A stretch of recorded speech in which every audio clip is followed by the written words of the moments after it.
रवि तिवारी अब देखना शुरू कर चुका है लोकल टीवी। आपको बताना चाहूंगा कि गरियाबंद जिले के एक स्कूल की शिक्षा व्यवस्था की एक ऐसी तस्वीर हम आपको आज दिखाने जा रहे हैं जिसे आप देखकर आप खुद कहेंगे कि ऐसे में शिक्षा में गुणवत्ता कैसे आएगी।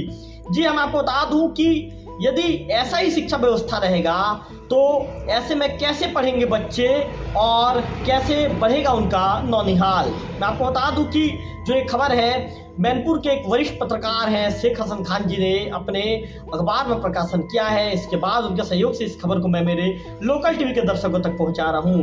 आपको बता दूं कि एक शिक्षक के भरोसे 80 छात्रों की पढ़ाई का जिम्मा है। चलिए खबर का विस्तार आपको बता दूं। खबर का विस्तार आपको बताना चाहूंगा कि पूरा मामला गरियाबंद जिले के आदिवासी विकास खंड मैनपुर का है। मैनपुर क्षेत्र में बदहाल शिक्षा व्यवस्था की जो ताजा तस्वीरें हैं किसी से छुपी नहीं है, जिसके कारण वहां क्षेत्र के बच्चों की पढ़ाई भी प्रभावित हो रही है। लगातार शिकायत के बावजूद संबंधित विभाग के द्वारा ध्यान नहीं दिया जा रहा है। शायद विभाग को किसी बड़े आंदोलन का इंतजार कर रहा है। विभाग चाहता है कि कोई लोग सड़क पर उतरे, इसके बाद हम अपनी जो व्यवस्थाएं हैं व्यवस्थाओं में सुधार लाएं। आपको बताना चाहूंगा कि मैनपुर क्षेत्र में जब शिक्षक की मांग को लेकर ग्रामीण आंदोलन करते हैं तब शिक्षक की व्यवस्था किया जाता है। तब शिक्षा विभाग के जिम्मेदार अधिकारियों के द्वारा ये कहते हैं कि उस दौरान ध्यान दिया जाता है। आपको बताना चाहूंगा कि जब तक आंदोलन नहीं होता तब तक विभाग के जिम्मेदार अधिकारियों के द्वारा ध्यान नहीं दिया जाता है।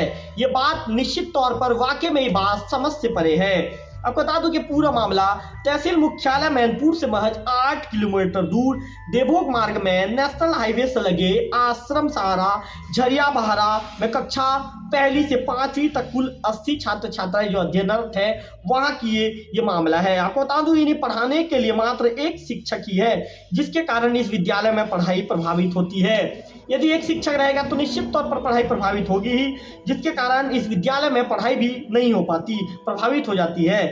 यहाँ बताना लाजमी होगा कि विशेष पिछड़ी कमार जनजाति एवं आदिवासी बच्चे इस विद्यालय में अध्ययनरत हैं। शिक्षक की कमी के कारण एक शिक्षक सभी 5 कक्षाओं के बच्चों को एक कमरे में बिठाकर वे एक साथ पढ़ाई कराने को मजबूर हैं। ऐसे में आसानी से जब पूरे क्लास के बच्चों को एक कमरे में बिठा के जब शिक्षक पढ़ाते हैं तो इन तस्वीरों को, उस वीडियोस को देखकर आप भी समझ जाएंगे कि पहली से लेकर 5वीं तक के बच्चों की पढ़ाई कैसे होती होगी।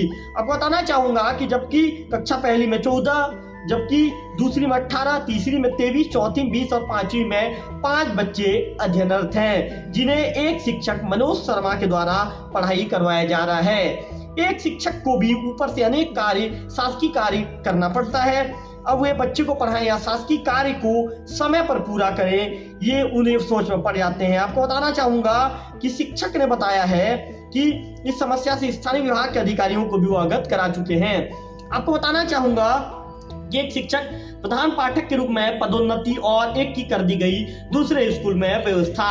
आपको बताना चाहूंगा कि आश्रम सहारा झरिया बाला में पदस्थ एक शिक्षक जो अधीक्षक हैं उनका प्रमोशन जो लेडी बहार स्कूल में प्रधान पाठक के रूप में हो गया है, और एक शिक्षक जो पदस्थ था उन्हें दूसरे स्कूल में व्यवस्था कर दिया गया है। और मात्र एक शिक्षक के भरोसे अच्छी छात्र छात्राओं की पढ़ाई हो रही है। पूर्व जनपद सदस्य सुखचंद्रू, सरपंच सहदेव सांडे, देवी सिंह कमलेश, शोक सिंह, रोहित कुमार, बहरू राम सिंह, अजय, उपेंद्र, हेमलाल, वीरोबाई व पालकों ने बताया है कि बच्चों की पढ़ाई प्रभावित हो रही है। जबकि इसकी जानकारी शिक्षा विभाग के अधिकारियों को भी दिया जा चुका है, उन्होंने ऐसा बताया है। लेकिन शायद शिक्षा विभाग के अधिकारी धरना प्रदर्शन या आंदोलन का इंतजार कर रहे हैं, तभी पालकों ने कहा है कि अब तक किसी तरह की बच्चों की पढ़ाई के लिए शिक्षकों की व्यवस्था नहीं की गई है। पालक भी अब ये मांग कर रहे हैं कि तत्काल शिक्षक की व्यवस्था किया जाए जिससे बच्चों की पढ़ाई प्रभावित ना हो। इस मामले को लेकर वरिष्ठ पत्रकार शेख हसन खान जी ने वहां के जो विकासखंड शिक्षा अधिकारी हैं महेश पटेल जी से बातचीत किया तो महेश पटेल जी ने बताया कि आपके माध्यम से ग्राम झरियावाला स्कूल में शिक्षक की कमी की जानकारी मिली है। कल ही शिक्षक की व्यवस्था आज उन्होंने, जैसा कि शेख हसन खान जी ने कल इस खबर को कवर किया था, तो बीओ ने आज शिक्षक की व्यवस्था करने की बात शेख हसन खान जी के द्वारा चर्चा के दौरान कही थी। मेरे लोकल टीवी स्क्रीन पर आपको मैं उस फोटो से वीडियोस को दिखाऊंगा जो शेख हसन खान जी जो वहां पर न्यूज बनाने गए थे, न्यूज कवर करके जो लौटे थे, उस फोटो से वीडियोस को दिखाऊंगा।